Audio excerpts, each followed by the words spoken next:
ترتيلا السلام عليكم ورحمة الله وبركاته وعليكم السلام ورحمة الله وبركاته आज तारीख 29/11/24 আজকে আমরা 7 নম্বর ক্লাস নিয়ে আলোচনা করব। 7 নম্বর ক্লাসে আলোচনা হবে হরফে মাদ্দা নিয়ে। হরফে মাদ্দা এতদিন আমরা যা পড়লাম হারাকাত দিয়ে, হারাকাতের পড়া ছিল কি তাড়াতাড়ি, টান দেওয়া নিষেধ ছিল। আজকে আমরা শিখব হরফে মাদ্দা দিয়ে, যে টান দেওয়া নিষেধ এখন আসবে টান দেওয়া হুকুম দিয়ে। এই রকম চিহ্ন হলে সেই অক্ষর টান দিতে হবে। এতদিন টান দেওয়া নিষেধ ছিল, আজ টান দেওয়া হুকুম আসছে। তো আমরা হরফে মাদ্দা, হরফ মানে আমরা আগেই আলোচনা করেছি, হরফ বলতে অক্ষর বোঝায়। হরফ বলতে অক্ষরকে বোঝায়।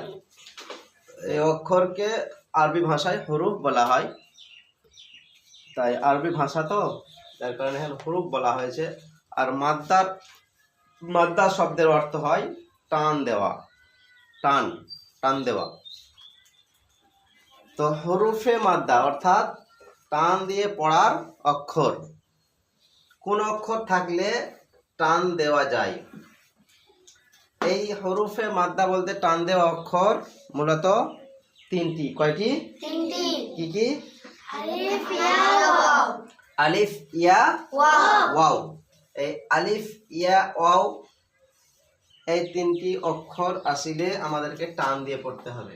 আলিফ ইয়া ওয়াও এই তিনটি চিহ্নর তিনটি অক্ষর কোনো অক্ষরের সঙ্গে যখন আসবে তখন আমাদেরকে সেই অক্ষরটা টান দিয়ে পড়তে হবে। কেমন ভাবে আসলে টান দিয়ে পড়তে হবে সেই নিয়ে আমরা আজকে মোটামুটি আলোচনা করব। তো হরফে মাদ্দা তিনটি, আলিফ ইয়া ওয়াও। সর্বপ্রথম লাইনে আছে আলিফ মাদ্দা। আলিফ কিভাবে আসলে পরে সেই অক্ষর টানতে হবে। দ্বিতীয় লাইনে আছে ইয়া মাদ্দা। ইয়া কিভাবে হরফের সঙ্গে অক্ষরের সঙ্গে আসলে টান হবে। অ মাদ্দা হরফের সঙ্গে কিভাবে আসলে সেই অক্ষরটা টান দিয়ে পড়তে হবে। তা আমরা সর্বপ্রথম দেখি হরফে মাদ্দার প্রথম অক্ষরটি, প্রথম হরফটি হচ্ছে আলিফ মাদ্দার। আলিফের এই যে ডান দিক, আলিফের ডান দিক হচ্ছে এই দিকটায়। এই আলিফের ডান দিকের অক্ষরে যদি জাবার থাকে, আলিফ কিন্তু ফাঁকা থাকে সবসময় বলেছি। আলিফ যখন ফাঁকা, আলিফ ডান দিকের অক্ষরে জাবার, তার মানে জানতে হবে এটা হচ্ছে আলিফ মাদ্দা। অর্থাৎ বায়ের সঙ্গে আলিফ মাদ্দা লেগে রয়েছে, তায়ের সঙ্গে আলিফ মাদ্দা আছে, সায়ের সঙ্গে আলিফ মাদ্দা আছে। অর্থাৎ এই আলিফ মাদ্দাকে আমরা টান দিয়ে পড়বো। কিভাবে? বা আলিফ জাবার বা, আমরা একদম পড়লাম বা জাবার বা, কোনো রকম টান হবে না, নিষেধ ছিল। এখানে কিন্তু টান দেওয়ার হুকুম এসছে, যেহেতু আলিফ মাদ্দাটা এখানে এসছে, একে বলা হয় আলিফ মাদ্দা, মনে রাখবেন। তাহলে বা আলিফ জাবার বা, এই যে টান।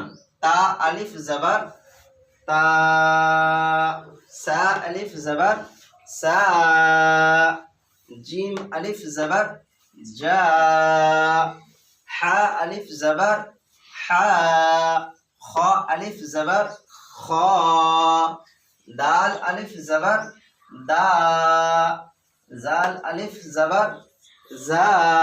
অর্থাৎ এগুলো আমাদেরকে টান দিয়ে পড়তে হবে। এইভাবে আলিফ যদি আসে, ফাঁকা আলিফ ডান দিকে জাবার, আর একেই বলা হয় আলিফ মাদ্দা। এই আলিফ মাদ্দা এভাবে আমরা যখনই আসবে এক আলিফ টান দিয়ে পড়ব। এবার দ্বিতীয়তে আসি আমরা ইয়া মাদ্দা। ইয়া মাদ্দা কখন হবে? এই যে চিহ্ন, এই চিহ্নটা আমরা পড়িনি এতদিন, হ্যাঁ, কিন্তু এটা আমাদেরকে এখন বুঝতে হবে।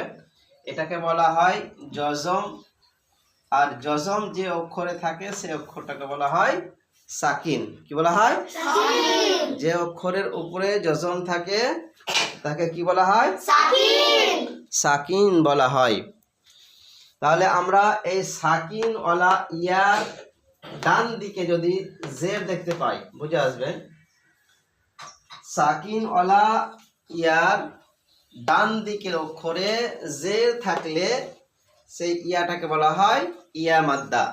বুঝে আসছে? এই জজম ওয়ালা ইয়া একে বলা হয় ইয়া সাকিন, মানে যে অক্ষরের উপরে এই চিহ্নটা থাকবে, জজম থাকবে, তাকেই বলা হবে সাকিন।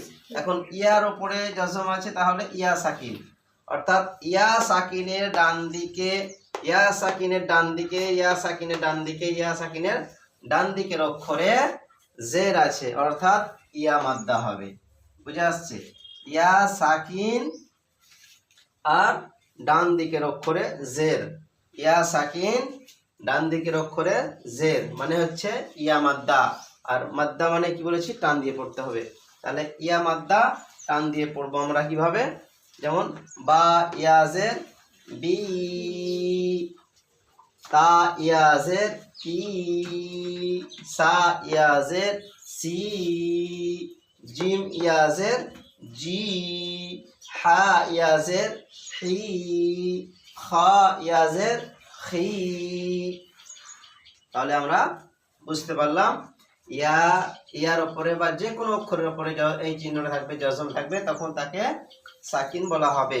অর্থাৎ ইয়ার উপরে জজম আছে, এটা ইয়া সাকিন, আর ইয়া সাকিনের ডান দিকে জের আছে। প্রতিটা অক্ষরের ডান দিকে, প্রতিটা অক্ষরে ইয়া সাকিনের ডান দিকে প্রতিটা অক্ষরে জের আছে, অর্থাৎ এই ইয়া সাকিন এখন কি অবস্থায় আছে?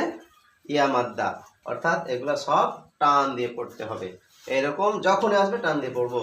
এবার আসি আমরা অও মাদ্দা।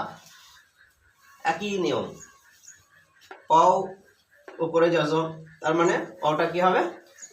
কি হবে? সাকিন হবে। অও যে কোনো অক্ষরের উপরে জজম থাকবে তখনই সেই অক্ষরটাকে সাকিন বলা হবে, অর্থাৎ অ সাকিন। যে অক্ষরের উপরে থাকবে তাকে সাকিন বলা হবে। তাহলে অ সাকিনের ডান দিকের অক্ষরে পেশ আছে, অর্থাৎ এখানে অ মাদ্দা হবে। আলিফ মাদ্দা, আলিফ মাদ্দা ডান দিকের অক্ষরে, আলিফের ডান দিকে জাবার, ইয়া সাকিনের ডান দিকে জের, আর ওয়াও সাকিনের ডান দিকে পেশ। এই তিনটা আমাদেরকে ফলো করতে হবে। তাহলে অ সাকিনের ডান দিকে পেশ থাকলে অ মাদ্দা হয়, অর্থাৎ এক আলিফ টেনে পড়তে হয়। তাহলে আলিফের ডান দিকে জাবার থাকলে আলিফ মাদ্দা হয়, অর্থাৎ এক আলিফ টেনে সেই অক্ষরটাকে পড়তে হবে। ইয়া সাকিনের ডান দিকে জের থাকলে সেই অক্ষরটা ইয়া মাদ্দা হয়, অর্থাৎ এক আলিফ টান দিয়ে পড়তে হবে। তাহলে অ সাকিনের ডান দিকে পেশ থাকলে অ মাদ্দা হবে, তাকেও এক আলিফ টান দিয়ে পড়তে হবে। যেমন বা অ পেশ বু, তা অ পেশ তু, সা অ পেশ সু, জিম অ পেশ জু, খ অ পেশ খু। অর্থাৎ এইভাবে যখন আসবে তখন আমাদেরকে টান দিয়ে পড়তে হবে। এতদিন আমরা পড়লাম, তাড়াতাড়ি পড়তে হবে হারাকাত চিহ্ন থাকলে। আর এখন আসছে এই অক্ষর, অর্থাৎ হরুফে মাদ্দা বলা হয়, এগুলাকে হরুফে মাদ্দা বলা হয়। এই হরুফে মাদ্দার তিনটি অক্ষর এইরকম অবস্থায় যখনই আসবে তখন তাকে এক আলিফ টান দিয়ে আমরা পড়বো। বাস এই 7 নম্বর ক্লাসে আমরা আজ এই নিয়ে আলোচনা এই পর্যন্ত। আমরা এটাকে বারবার পড়বো, রিহার্সাল করবো, ইনশাল্লাহ আমরা শুদ্ধভাবে কোরআন অতি সহজেই শিখতে পারবো। তাই আজকে আমরা এসো শুদ্ধভাবে কোরআনের 7 নম্বর ক্লাস এই পর্যন্ত শেষ করলাম। আসসালামু আলাইকুম ওয়া রাহমাতুল্লাহি ওয়া বারাকাতুহু।